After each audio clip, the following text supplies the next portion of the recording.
আমাদের একটা আশঙ্কা ছিল যে নির্বাচনের দিন পরে আসলে পূজার ছুটি, তো শিক্ষার্থীদের অংশগ্রহণ কেমন থাকবে এটা আমাদের সকলেরই একটা আশঙ্কার জায়গা ছিল।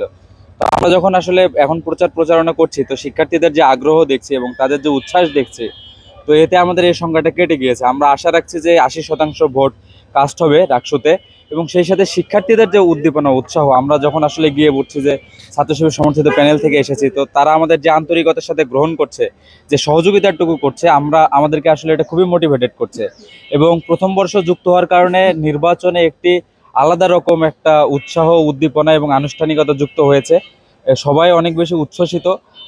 জীবনের প্রথম ভোট দিবে। আপনারা জানেন যে বিগত 15 বছর ফ্যাসিবাদী আমলে আসলে কোনো নির্বাচনই হয়নি, নিজেদের মধ্যে একটা আনুষ্ঠানিকতা সেরেছে। তো সে জায়গায় সকলে তাদের জীবনে প্রথম ভোট দিবে এবং তাদের প্রথম ভোট রাকসু হবে, এই জন্য সবাই আসলে অনেক বেশি উচ্ছ্বসিত। আমাদেরকে তারা খুবই আন্তরিকতার সাথে গ্রহণ করছে, বিশেষ করে আমাদের নারী শিক্ষার্থী, আমাদের বোনেরা, তারা আমাদেরকে খুব আন্তরিকতার সাথে গ্রহণ করছে।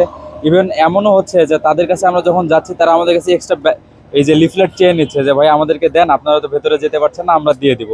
তো এগুলো আসলে আমাদেরকে মোটিভেট করছে এবং আমরা যে চেষ্টা করছি, আমরা যে পরিশ্রম করছি, আমাদের পেছনে আসলে অনুপ্রেরণা যোগাচ্ছে। আমরা খুবই আশাবাদী যে একটা উৎসবমুখর পরিবেশে রাষ্ট্র নির্বাচনে ভোট গ্রহণ অনুষ্ঠিত হবে।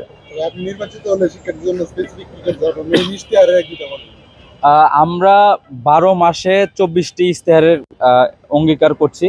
তো খুব দ্রুতই আমরা শিক্ষার্থীদের সামনে এগুলো উপস্থাপন করব। এর মধ্যে আপনি জানেন যে রাজশাহী বিশ্ববিদ্যালয়ে সবচাইতে বড় যে সমস্যা, সেটা হচ্ছে আবাসন সংকট।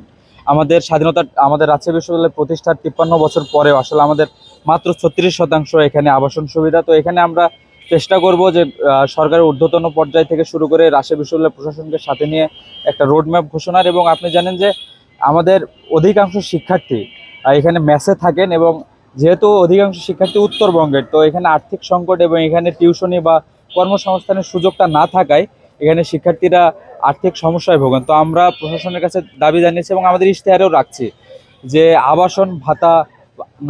আবাসন ভাতা চালু করার জন্য, বা আবাসন সহায়তা নামে একটি সহায়তা চালু করার জন্য। এই সাথে আপনি জানেন যে আমাদের লাইব্রেরি, রিডিং রুমগুলোর কি বেহাল অবস্থা, এখানে পড়াশোনার পরিবেশ নেই। এগুলোর সংস্কার এবং বর্ধিতকরণের কথা আমরা বলছি।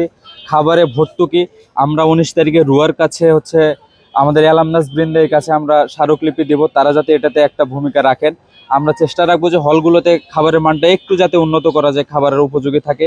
এরপর আপনারা জানেন যে আমাদের নিরাপদ যে পানির যে ব্যাপারটা, এটা এবং ক্যাম্পাসের সার্বিক নিরাপত্তা। এখানে আমাদের 11টি-12টি গেট থাকায় প্রবেশ যে যখন ইচ্ছা করতেছে এবং ভেতরে অকারেন্স করে বেরিয়ে যাওয়ার একটা সুযোগ থাকে। তো সে জায়গায় আমরা এটা নিয়ন্ত্রণ করার চেষ্টা করব ইনশাল্লাহ নির্বাচিত হলে, এবং আমাদের বোনরা যাতে হ্যারাসমেন্টের শিকার না হয় ক্যাম্পাসের ভেতরে অথবা ক্যাম্পাসের বাইরে যে আবাসিক এলাকাগুলোতে, এটা আমরা নজর রাখছি। এবং অনলাইন বুলিংয়ের যে ব্যাপারটা আসছে, এই ব্যাপারেও আমরা ইনশাল্লাহ আমাদের প্রতিশ্রুতিতে রেখেছি। এছাড়াও আমরা কার চালুর ব্যাপারে কথা বলছি, যে স্থানীয় যে আমাদের এলাকাগুলো, আবাসিক এলাকাগুলো রয়েছে, এখান থেকে আমাদের ভাই বোনদের আসতে কষ্ট হয় এবং একটা বড় অর্থ ব্যয় হয় রিক্সা করে আসতে। তো এখানে আমরা কার বা শাটল সিস্টেম চালু করার কথা বলছি। বলে আমাদের যে রাজশাহী বিশ্ববিদ্যালয় গবেষণা অনেক ভালো করছে, কিন্তু যারা বিজ্ঞানী, ক্ষুদে বিজ্ঞানী, তাদের আসলে কোনো প্রণোদনা নেই, কোনো মোটিভেশন নেই। এছাড়া আমাদের গবেষণার যে ইনফ্রাস্ট্রাকচার, এটা ঠিক নেই। এরপরও আমরা নানা প্রতিযোগিতার মধ্যে দিয়ে গবেষণা যাচ্ছি, রাজশাহী বিশ্ববিদ্যালয় অনেক ভালো করছে। তো এই জায়গায় বরাদ্দ বৃদ্ধির জন্য আমরা ইনশাল্লাহ কাজ করে যাব। আর আমরা 12 মাসে 24টি সংস্কারের কথা বলছি। ইনশাল্লাহ আমরা সংবাদ সম্মেলনের মাধ্যমে এটা আগামীকাল বা পরশুর মধ্যে সবাইকে জানিয়ে দিতে পারবো।